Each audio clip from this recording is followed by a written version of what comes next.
Listen to this. PM last night, my phone starts ringing. I take a look. It says pendejo number 2 is calling me, which means my supervisor is calling me after hours. So of course, I am not picking up the phone. Text message, Junior, it's an emergency. Junior, help us out. Pictures, videos all over a broken fire sprinkler pipe, okay? They got a major issue on their hands and they don't know where the cutoff valve is, okay? And I'm not saying 1 because I don't give a fucking 2. I just got an 80-cent raise 2 weeks ago. This knowledge worth way more than 80 cents, huh? And yes, I'm petty as fuck. Today I come into work. That said supervisor is waiting for me with his 2 little henchmen. Oh, Junior, oh my God, we were calling you last night. It was an emergency. You didn't answer the text. Why didn't you answer? I was like, you were calling me in an emergency? He's like, yes. I'm like, what number were you calling? And he says, my number. I was like, that's the problem. That's not the number that you call in case of an emergency. He's like, what do you mean? I'm like, everyone knows that the number that you call in case of an emergency starts with a 9 and ends in a 1-1. You don't fucking call me. He's like, oh, Junior, that's so unfair. I'm like, no, it's not unfair.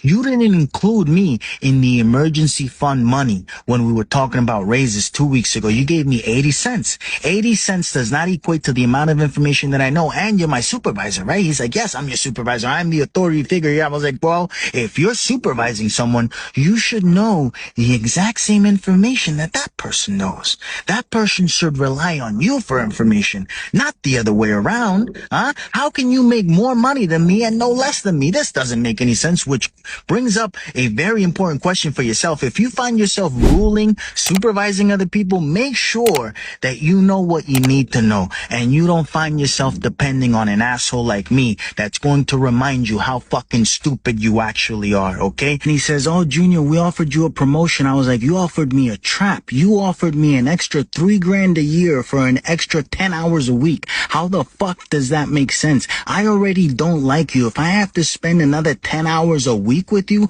I would probably hate you and myself for allowing myself to put myself in that fucking situation. So a promotion is not really a promotion. It's a trap. You're not letting me live, and every single second that I spend here, every single fucking minute, I'm not any happier. So why would I do that to myself? He's like, oh, if you're not happy, you know what you gotta do. I was like, yes, I gotta tell you to fuck off. And that's what I'm doing. So you can fuck off. You could tell HR. I know you're gonna say you gotta go to HR now. No. Fuck HR too. I'm not going. I'm taking a mental health day. I'm having a mental breakdown right now. Oh my God, my head fucking hurts. I'm gonna go see a doctor, and you know what they're gonna tell me? Yes, you had a mental break, and I'll bring that paper in, and then there's nothing that you can fucking do about it. So fuck off, okay?